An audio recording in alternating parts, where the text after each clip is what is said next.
আসসালামু আলাইকুম দর্শক, welcome to motorcycle repair video. এই যে বাইকটি দেখতে পাচ্ছেন লিফান কেপিআর, এই ব্যক্তি একটু আগে আমাদের কাছে নিয়ে এসেছে।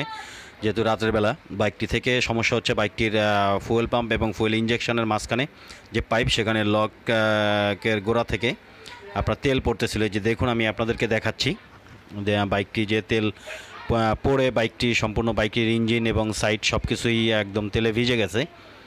বাইকটি স্টার্ট দিতে পারেনি, চাবি অন করার সাথে সাথেই তেল বের হয়। যেহেতু এটি ফুয়েল ইঞ্জেকশন লিফান কেপিআর 165, একদমই নতুন বাইক, একদম চকচকা। আমি আপনাদেরকে বাইকটিও দেখাবো। এই যে দেখুন, এখানে সম্পূর্ণটা ভিজে গেছে এবং আমি অপোজিট সাইড থেকেও আপনাদেরকে খুলে দেখাবো যে কিভাবে বাইকটি থেকে তেল বের হয়ে একদম সম্পূর্ণ ইঞ্জিন এবং যে পার্টসগুলো থাকে সবগুলো ভিজে গেছে। দেখুন, এই যে থ্রোটল বডি যেটা থাকে, থ্রোটল বডির এখানে এই যে কেবলগুলি যে থাকে সবগুলোই ভিজে গেছে।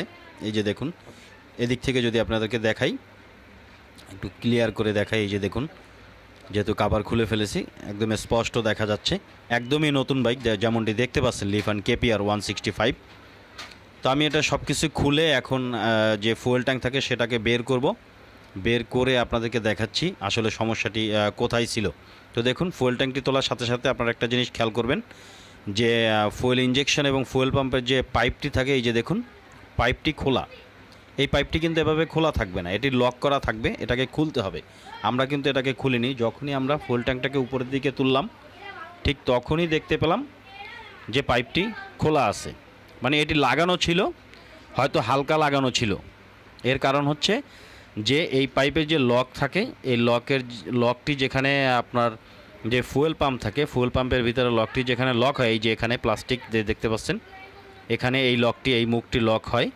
তো এই লকটি ঠিক আছে, কিন্তু এটার ভিতরে যে গ্রুপ থাকে, যেই গ্রুপে এটি আটকে যায় এবং তেল বের হওয়ার জন্য যে সিল থাকে, যে জায়গাটা থাকে, ঠিক এই জায়গাটা নষ্ট হয়ে গেছে। আমি আপনাদেরকে দেখাবো। তো এখন আমি আপাতত এটাকে খুলে ঘুরিয়ে লাগাবো নিচের সাইডটাকে। যেহেতু নিচের সাইডের লকটি ভালো আছে, এই নিচের সাইডের লকটি আমি এখন ফুয়েল পাম্পের দিকটাতে লাগিয়ে দিব।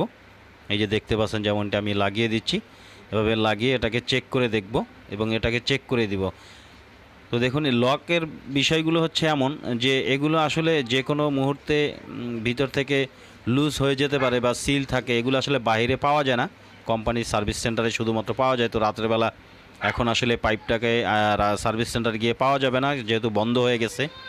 তো বাইকটাকেও চালিয়ে নিয়ে যাবেন, যার বাইক তিনি বাইকটাতে চালিয়ে নিয়ে যাবেন। তো চালানোর ব্যবস্থা এখন আমরা করে দিব। যেহেতু নিচের সাইডের লকটি ভালো আছে, উপরের দিকে দিয়ে দিয়েছি এবং উপরের লকটি নিচের দিকে ফুয়েল ইঞ্জেকশন সাইডে লাগিয়ে দিব। তো আমি এটা চেক করে নিলাম। তো এটাকে লাগাবো। এই যে দেখতে পাচ্ছেন আমার হাতে থ্রেড টেপ, আপনারা দেখতে পাচ্ছেন। এই থ্রেড টেপটা দিয়েই এখন আমরা এখানে যে ফুয়েল ইঞ্জেকশনের যে পাইপটি থাকে, এই যে দেখুন, ফুয়েল ইঞ্জেকশন থেকে যে পাইপটি উঠছে, এই পাইপটাতে ভালোভাবে এটাকে সুন্দরভাবে পেঁচিয়ে আমরা এটাকে সেট করব। এটাকে ভালোভাবে আস্তে আস্তে ঘুরিয়ে সম্পূর্ণ পাইপটাকে লাগিয়ে দিব, যাতে যে পাইপটি থাকে সেই পাইপটি যখন এখানে বসাবো যাতে কোনোভাবে লুজ না থাকে এবং সাইড দিয়ে যাতে কোনোভাবেই তেল লিক না করতে পারে। কারণ জানেন যে এসি পাম্প সিস্টেম, তো ফুয়েল পাম্পের যে প্রেশার, এই প্রেশার সাইড দিয়ে লিক করে। আর যেহেতু এই লকটি ভিতর থেকে খারাপ, এই যে দেখুন আমি দেখাচ্ছি, ভিতরের গ্রুপটাই নষ্ট হয়ে গেছে। এখানে যেখানে লকটা হতো ভিতরের দিকটাতে, এই যে ভিতরে, এখানে আমি আপনাদেরকে দেখাচ্ছি, এই যে দেখুন ভিতর দিকে, এই যে ভিতর দিকে এই জায়গাটায় যেখানে এটি তেল বাইরের দিকে আসতে না পারে, সিলের জায়গাটাই আসলে এখান থেকে নষ্ট হয়ে গেছে। এই পাইপটাকে চেঞ্জ করতে হবে। যেমনটি বলেছি, সার্ভিস সেন্টার এখন খোলা নেই, দিনের বেলায় সার্ভিস সেন্টারে নিয়ে যেতে হবে। তো দিনের বেলা নিয়ে যেতে হলেও বাইকটা তো চালাতে হবে, তো তার জন্য আমরা থ্রেড টেপ দিয়ে কমপ্লিট করে দিয়েছি। আমি স্টার্ট দিয়ে আপনাদেরকে সাউন্ডটিও শোনাবো, আপনারা সাউন্ডটি শুনতে পারবেন। আমি বাইকটি যখন স্টার্ট দিব, স্টার্ট দিলে আপনারা বাইকের সাউন্ডটি শোনাবো এবং আমি চেক করব স্টার্ট দিয়ে যে তেলটি পড়তেছে কি না এখান থেকে। যেহেতু ফুয়েল পাম্পের প্রেশার দেখুন বাইকটি স্টার্টে আছে, আমি বাইকটিকে স্টার্টে দিয়ে রেখেছি এবং ফুয়েল পাম্পের যে প্রেশার আছে সেই প্রেশারে এখান থেকে তেল লিক করতেছে কিনা সেটাও আমি এখন চেক করে দেখতেছি। আপনারা যেমনটি দেখতে পাচ্ছেন বাইকটি স্টার্টে আছে এবং বাইকের সাউন্ড আপনাদেরকে শোনাচ্ছি, আমি শুনতে পাচ্ছেন। তো দেখুন এখন কিন্তু লিক করতেছে না। তো এই লকটাতেই সমস্যা ছিল, এটা চেঞ্জ করতে হবে। তো আপাতত চলার জন্য আমি এটাকে সেট আপ করে দিয়ে দিয়েছি। দেখতে পাচ্ছেন লিফান কেপিআর বাইক।